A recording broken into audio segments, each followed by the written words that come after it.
Hello everyone, this is the second video. So hopefully everybody listened to the first video. So I'm just going to kind of go back here to the beginning. So when you get onto this page, once again, we want to go to the CPT book. And remember, I told you a few different things. You need to know that evaluation and management begin with 9.9. There's 6 sections to CPT. And one thing as a medical assistant that they may ask you is what each section starts with.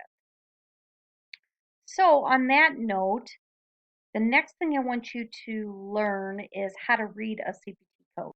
I'm going to go to the surgery section. It's probably the best. And we're going to dive right into the integumentary system. So keep in mind, the integumentary system isn't just for dermatologists. So if you're doing family medicine, internal medicine, anybody could use this area. So with this, we talked about when I go to the legend, this gives me a revised code, new code, newer revised text, and add-on code, modifier 51, and we'll talk about that. Some of these ones down here, you're not going to have to worry too much about, except the telemedicine. This is kind of a new little standard. So you're going to see telemedicine probably more in your evaluation and management codes.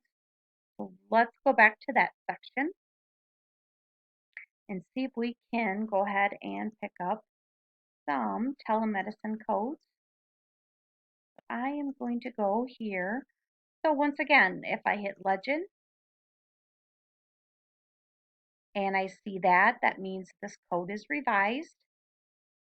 If I see the star, that means any of these codes, and I explained these codes in my first video, can be used for telemedicine. The difference here, the majority of the codes that you're going to be using as an MA are going to be in this section as a new patient, which is a basic office visit, or it's going to be in the established. Keep in mind, there's 3 key components. With these key components, we have an appropriate history, an appropriate examination, and then the basis that they decide the code on is going to be the decision making or the total amount of time spent with the patient. So that could be another thing that possibly could be on the exam for office visits. They are based now on appropriate history and examination, and then how you decide what level is going to be the medical decision making or the amount of time spent. So keep a couple of those things. So let's go back and talk about how we are going to read a actual surgical code. Okay, I went too far. All right, so once again, I'm going to go with surgery. I'm going to go integumentary system. I talked a little bit about an add-on code. So we'll go here. Let's go with something a little bit easier. Let's start off here with how I read a CPT code that's in the surgery section. So if I wanted to know how I read 10120, I would read it as incision and removal of foreign body, subcutaneous tissues, simple. All right. So if it was a complicated procedure of incision removal and I had to read 10121, I would read it as incision and removal of foreign body, subcutaneous tissues. Everything after the semicolon drops and it takes it down to complicate it. So again, if I'm using 10121, I look at the indentation and everything after that drops. So let's just go a little bit further here. All right. Here I have an add-on code. An add-on code is I cannot ever use an add-on code by itself. So this add-on code always has to be used with the code above it. All right, let's look at a few different other codes here. So let's look at this again. if I had cutting of a lesion, which would be a corn, which would be an example, and they took 4 lesions off. So I go with the first code under the indentation, or above the indentation, sorry. So it'd be paring or cutting a benign hyperkeratotic lesion. Remember, everything on that single code after the semicolon drops. So I don't look at that if I'm coding 11057. So I would go paring or cutting a benign hyperkeratotic lesion, more than 4 lesions. If I only had 3 lesions, I'd read it the same, do not read the single, and go down to 2 to 4. Now, if I only had a single lesion, then I would read it all out that one line. Okay, so here we have another add-on code. Keep in mind, I can't use 11103 unless I use 11102. And it does make sense. So if I have a biopsy of the skin, whether they shave or scoop it, and it's a single lesion, okay, that means I have to code that. But let's say they did each separate additional lesion. So let's say they did 3 lesions. So as a coder, it would be 11102, and then I would add 11101 for the second lesion, and then I would add 11103 again for the third lesion. So you can see all of these add-on codes can never be used alone. And I can hit legend, and it just gives me my little reference chart again. If you use a regular CPT book that I stated, these legends are going to be at the bottom of the CPT book. They're at the bottom of every page. Okay, so on that note, some of these are going to be diameters. So if we have a lesion of a trunk or arms, the diameter, and it's over 2 centimeters. So if I had a lesion that was going to be 4 centimeters, and if I asked you to read how I'm going to read 1130, I go to the top part of the indentation. So it's going to be shaving of epidermal or dermal lesion, single lesion, trunk, arms, or leg. Remember, everything after the semicolon drops. And then I would say lesion diameter over 2.0. So I only need one code. It's not an add-on code. All right. So that is that section of the book. Let's go ahead. My system's a little bit slow here. Okay, the next thing I want to talk about is modifiers. So modifiers are 2 digits, and in the first column, we have the definitions, write the correct letters on the blank. So let's just kind of talk about these. So number 23 is unusual anesthesia.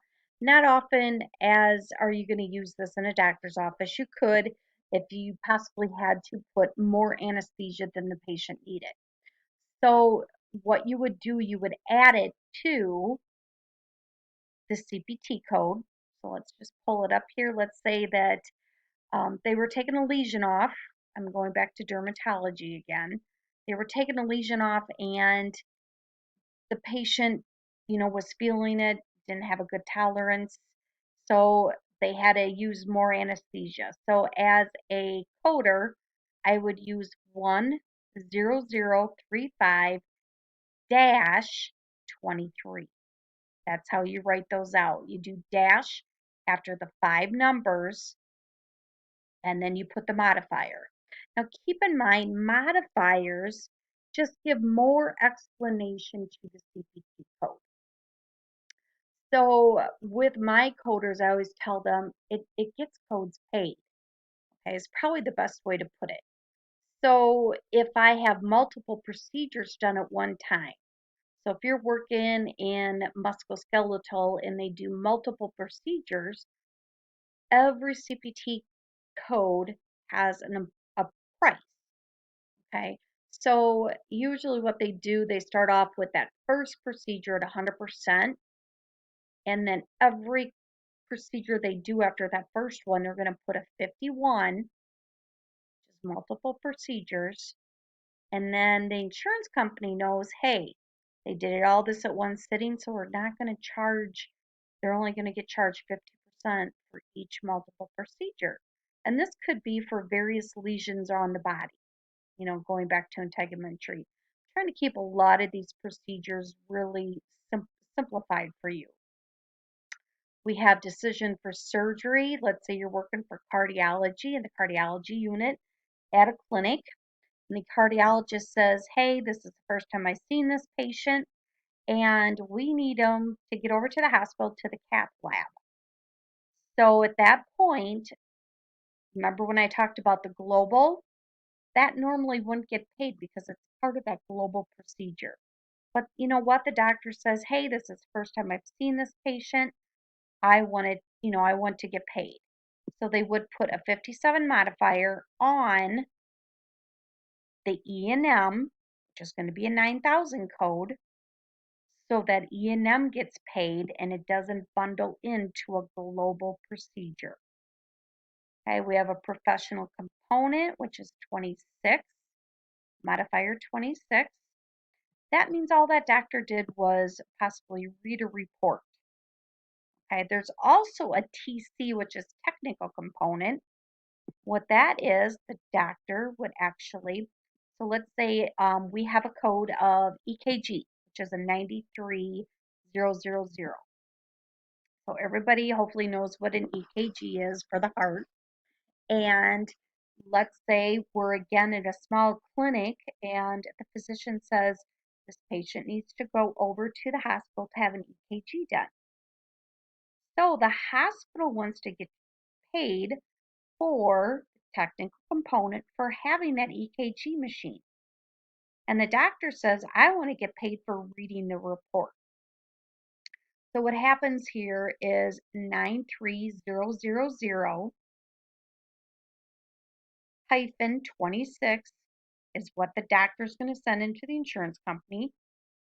The hospital's going to send that same code in except put dash TC. This way the insurance company knows to split that charge.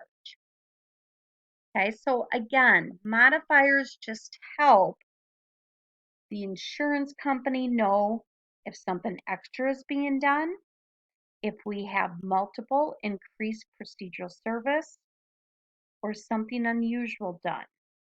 So with modifiers, I go back to my book here, pull that up there in Appendix A. I go back to the book here, not that one, and CPT. All right, Appendix A is where all my modifiers are listed. Okay, keep in mind, these go after the 5-digit code. So after the 5-digit code. So I'm not going to go too much into these. I don't get too crazy. You'll be able to use these for the exam. My advice to you is just to read through them. A couple of them that I talked about, multiple procedures. You'll need to know that. Bilateral. This is a good example. So let's say that they had for bilateral the exact same thing. So a good example would be an endoscopic carpal tunnel release. Okay, they did it on the right wrist and the left wrist. You would use one CPT surgery code, which I think is 64721, and then you would put dash 50. This tells the insurance company that it was done on the left and the right. We have reduced services. That means a lot of times something is just partially reduced or canceled. Okay, they just didn't do the whole thing. So under these circumstances, service provided can be identified as usual procedure number with that addition of a modifier 52. So basically what they're saying is the doctor's not going to charge full price. We also have discontinued procedure. good example, I